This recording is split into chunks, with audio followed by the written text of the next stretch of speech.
Assalamualaikum warahmatullahi wabarakatuh. Perkenalkan, nama saya Rizky Dwi Amrullah dan rekan saya Noval Juandika. Rizky Novalabila.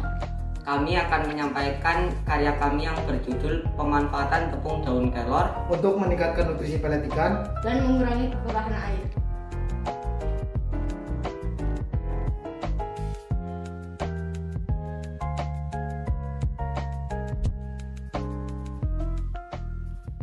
Latar belakang penelitian kami adalah berkembangnya budidaya ikan hias kini menjadi salah satu andalan Indonesia yang menopang perekonomian masyarakat karena memiliki beberapa keunggulan dibandingkan budidaya ikan biasa. Dilansir dari kkp.go.id, data tercatat produksi ikan hias nasional terus mengalami peningkatan dari 1,19 miliar ekor pada tahun 2017 menjadi 1,22 miliar ekor. Di tahun 2018 tumbuh menjadi 1,28 miliar ekor dengan nilai mencapai 19,81 miliar rupiah pada tahun 2019. Berkembangnya budidaya ikan hias mendorong berbagai inovasi untuk dapat memaksimalkan pertumbuhan ikan, sehingga budidaya ikan dapat lebih efektif. Salah satunya dengan meningkatkan nutrisi pada pelet pakan ikan. Selain itu, dalam proses budidaya ikan hias terdapat beberapa kendala. Salah satunya adalah penggunaan pelet ikan buatan yang memiliki dampak negatif, yaitu dapat menyebabkan air menjadi cepat keruh. Pelet ikan yang tidak dimakan akan turun dan mengendap di dasar akuarium. Endapan ini akan menumpuk dan terurai oleh bakteri pembusuk, sehingga hal tersebut menyebabkan air menjadi keruh dan mengganggu kelangsungan hidup ikan. Tanaman kelor merupakan tanaman yang terbukti akan manfaat dan kandungan gizinya. Selain itu, tepung daun kelor bermanfaat sebagai adsorben dan penghambat aktivitas bakteri. Sehingga dari hal tersebut, daun kelor dapat dimanfaatkan sebagai bahan pakan pelet ikan untuk menambah nutrisi sekaligus juga untuk mengurangi kekurangan air. Dari sifat tepung sebagai adsorben dan penghambat bakteri. Alat dan bahan yang dibutuhkan dalam penelitian ini adalah 3 toples, penumbuk atau blender, mortar, 2 baskom plastik, lambar atau piring kecil, dan nampan. Serta bahan yang dibutuhkan untuk membuat pelet ikan campuran tepung daun kelor adalah pelet ikan 50 gram, tepung daun kelor 50 gram, dan bahan untuk pembuatan pelet ikan daun kelor adalah tepung daun kelor 50 gram, tepung ikan 150 gram, bekatul atau tepung dedak 250 gram, serta tepung tapioka 50 gram. Langkah-langkah penelitian yaitu 1. Pembuatan pelet daun kelor. Pembuatan pelet daun kelor dibagi menjadi 2 kelompok, yaitu tepung daun kelor murni dan tepung daun kelor yang dipadukan dengan tepung bekatul dengan perbandingan 50:50. Langkah-langkah pembuatan pelet ikan dari tepung daun kelor murni adalah sebagai berikut. Siapkan daun kelor kering 50 gram, kemudian ditumbuk atau di blender hingga menjadi tepung daun kelor.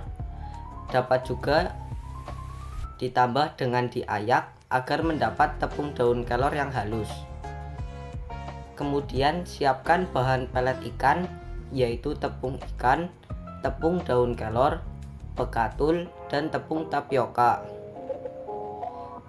Lalu campurkan tepung ikan, tepung daun kelor, dan bekatul di dalam baskom. Beri sedikit air pada tepung tapioka dan diaduk hingga tepung tapioka larut. Kemudian masak tepung tapioka ke dalam panci yang berisi air mendidih. Tepung tapioka terus diaduk-aduk hingga membentuk seperti gel. Masukkan dan campurkan gel tepung tapioka tersebut ke dalam baskom tadi, sedikit demi sedikit hingga adonan dapat dibentuk tanpa hancur. Lalu bentuk butiran-butiran pelet dengan cara diayak menggunakan nampan. Kemudian jemur atau oven pelet ikan sampai kering.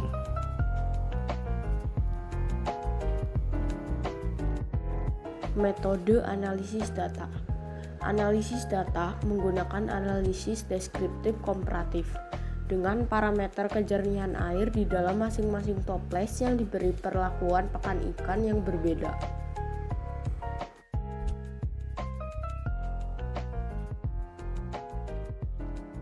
Pelaksanaan penelitian dilakukan dengan mengamati kejernihan air pada toples berisi ikan hias dengan beberapa perlakuan yang berbeda.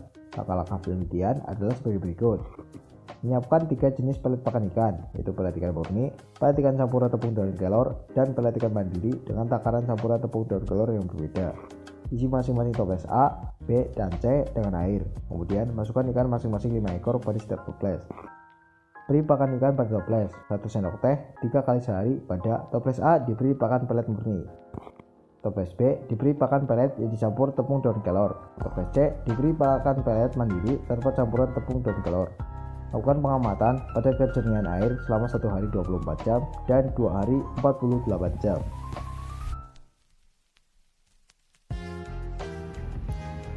Hasil pengamatan adalah sebagai berikut. Toples A, pelet tidak dimakan kecuali sedikit. Kondisi airnya jernih. Toples B, pelet dimakan dan kondisi airnya jernih. Sedangkan toples C, pelet dimakan namun kondisi airnya keruh.